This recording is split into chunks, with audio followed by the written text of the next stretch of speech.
But I gotta say, and I'm friendly with the ladies on The View, but they didn't say anything about this week. Nothing. You know, because it's never been their thing to weigh in on the issues. It's pretty funny watching Whoopi and the rest of The View get so worked up.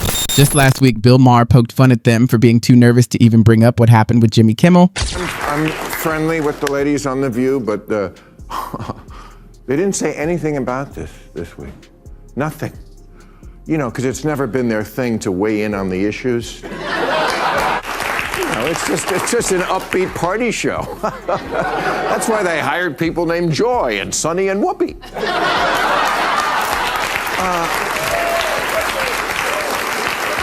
But no, girls, let me go out strong, okay? It won't you. I promise. It's happened to me, and I may go out after this show. We don't know. A few weeks ago, I shared a clip of a former panelist revealing that they were often handed just a few hours to get ready before tackling serious topics. Since then, The View has been quick to react to any headline. That's exactly why viewers were surprised when the show aired shortly after Jimmy Kimmel's suspension, pretending like they didn't know ABC had let him go. Bill Maher called them out, criticizing their reluctance to speak up and risk their comfortable roles. But here's where it gets interesting. When The View finally did comment, what they said was truly unexpected. I really think we weren't going to talk about Jimmy Kimmel? I mean, have you watched the show over the last 29 seasons?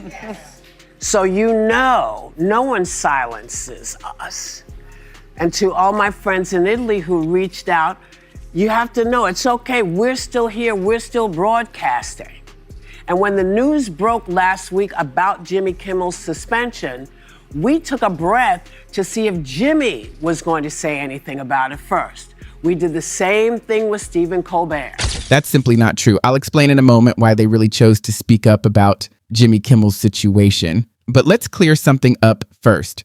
The idea that The View paused to hear Kimmel's side and then acted the same way after learning about Colbert's incident is completely made up.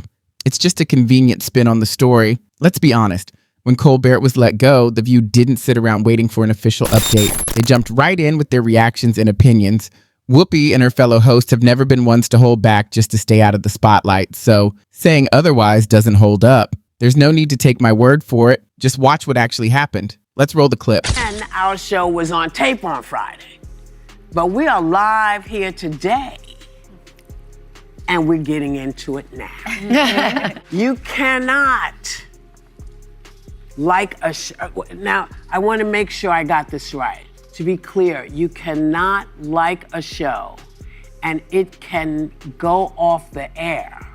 Someone can say something they shouldn't and get taken off the air, but the government cannot apply pressure to force someone to be silent. Did you catch how unusually careful Whoopi was with her words? Honestly, it was almost funny. She looked genuinely worried, as if one wrong word could get her in trouble or even cost her the job. Since when has Whoopi Goldberg ever stuck to the teleprompter word for word? Exactly. Never. That awkward delivery said it all, so let's drop the tough front. Now here's the twist. Jimmy Kimmel is already back on ABC, and it looks like his suspension was short-lived. The View finally raised their voices, but only because they knew he'd be returning. Suddenly bold, but only once the coast was clear. Meanwhile, Bill Maher didn't hold back. He kept throwing more jabs at The View, calling them out yet again. The FCC says they're going to go after maybe next The View. They got a new show lined up. It's going to be great. It's called Morning Wood with James Wood. Maher didn't hold back. After his suspension, Jimmy Kimmel took a shot at The View, joking that their show could be next on the chopping block, replaced by something newer and trendier. And honestly, I kind of saw his point. Now, to be clear, I'm not calling for The View to be canceled. Like them or not, they've carved out a lasting spot in daytime TV. But here's the real problem. They often push out opinions without doing their homework. Before a story is fully understood, they'll grab a headline, crank up the drama, and present it as fact. That's not being bold. It's being careless. This whole situation should be a wake-up call. No one's saying they should be completely shut down, but Maybe it's time they realize that being accurate does matter, because if they keep stretching the truth, Maher's joke might not stay a joke. It could become a preview of what's ahead. And yes, just to keep things balanced, Maher also poked fun at Kimmel too. Jimmy, look, I don't think what he said was exactly right. I don't. We don't agree on that. He didn't lose his job for it. He said the MAGA crowd was trying to characterize the assassin as anything but one of them, because the 22-year-old kid, his family was MAGA. As if a 22-year-old with a trans girlfriend never rebelled against their family. When it comes to calling out the obvious, Bill Maher often stands alone on the left. In this case, Jimmy got it wrong. Most other comedians at the time rushed to defend him, saying his remarks weren't offensive at all. But was he on the left? I don't know that either. And I hate to do this. I'm tipping the end of the show, which I work so hard on to keep a secret from the rest of the show. But it's too relevant. What I'm talking about at the end, I'm going to have to say now, which is that it is a fool's errand to try to say that these nuts who do these things are any team. Maher cut through all the noise. He was clear that Jimmy had crossed the line, but also insisted that it wasn't a strong enough reason to remove him from the show. And honestly, he was right on both counts. Technically, Kimmel wasn't fired, and he probably shouldn't have been. That short suspension, it was more for show than anything else. A light tap on the wrist made to look like real punishment. But let's be honest, the break wasn't about discipline. ABC was just trying to save face, acting like they were taking action while quietly planning his return. Maher called it exactly that. And even though it's rare, his willingness to speak plainly is what set him apart from the rest. You know, look at what this guy is doing. I mean, Jimmy has every right to be wrong, but look at this guy. He was doing porn video games with furries. He was on a game called Furry Shades of Gay 3.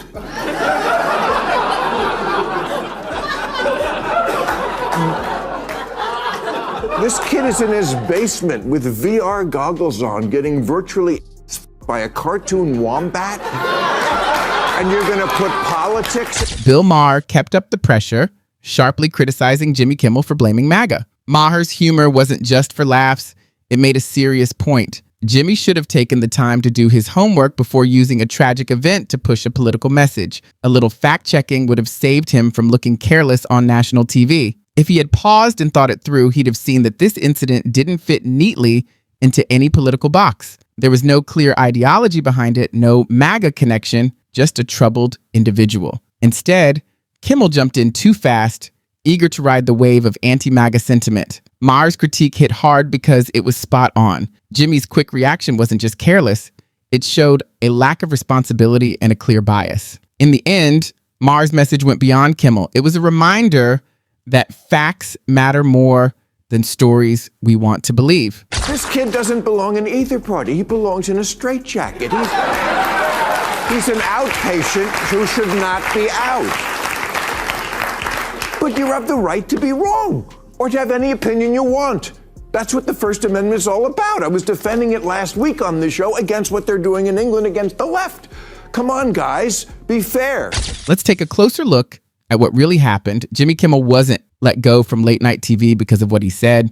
The real issue was money. After his anti-MAGA remarks, Disney, ABC's parent company, suffered a sharp drop in its value. And it wasn't a small dip. Within just hours of Kimmel's comments, Disney's stock reportedly fell by 2%, wiping out around $4 billion in market value. That kind of loss shakes up executives and investors alike. So ABC didn't cut ties with Kimmel over ethics or morals. They acted to stop the financial damage. The priority was controlling the fallout. When billions are at stake, protecting shareholders comes before standing up for a late-night host. Kimmel's suspension wasn't just about his behavior. It was a move made to safeguard Disney's profits. In that sense, he became a sacrifice. It's no organization. Antifa is a broad designation with no identifiable leader and no observable plan, like the Democrats.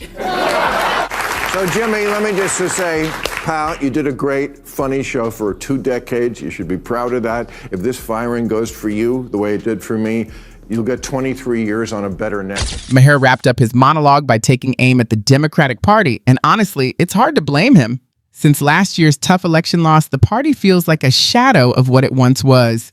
It used to run like a well-oiled machine, but now it seems more like a circus trying hard to stay in the spotlight. It's clear there's no shared message, no solid plan, and no strong leader to bring people together. Instead, the party leans on cheesy stunts, flashy distractions, and constant drama just to keep supporters engaged. Maher's critique hit home because it captured the truth. Democrats aren't shaping the national conversation anymore. They're scrambling, making their own headlines, and waiting for someone to step up and lead. Disney is letting the so-called comedy show return after a week's suspension. Some broadcasters are refusing to let his show back on air. Nexstar Media Group, which is the largest local TV broadcasting company in the US, announced that its stations will focus on continuing to produce local news and other programming relevant to their respective markets. What good news. Look, the company says, we made a decision last week to preempt Jimmy Kimmel Live following what ABC referred to as Mr. Kimmel's ill-timed and insensitive comments at a critical time in our national discourse. We stand by that decision, pending assurance that all parties are committed to fostering an environment of respectful, constructive dialogue. This is where things start to get really interesting. Some media outlets are hesitant to welcome Jimmy Kimmel back because they worry it could hurt their finances. Since partner networks pay to air Jimmy Kimmel Live, ABC's own financial health might take a hit if those networks pull back. When money's involved, hesitation is the last thing anyone wants. But this isn't just about cash. The reaction shows that audiences and even businesses are growing tired of constant anti-MAGA and woke messaging. For years, networks thought that approach was untouchable, safe, and profitable. Now cracks are starting to show. People are walking away, advertisers are cautious, media partners don't want to get tangled up in Jimmy's controversies.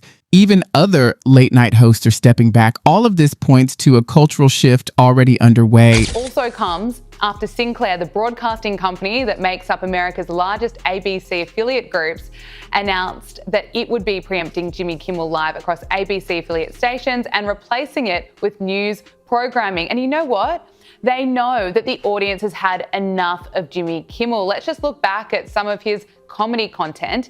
Here he is celebrating when they tried to censor Donald Trump. Trump has been suspended from Twitter, Instagram, Facebook, and even Snapchat. But don't worry, Mr. President, there are still plenty of apps you do have access to. You still have Spotify to drown out the sound of millions of people cheering as you leave. You still have Pet Finder since you're on the outs with Mike Pence.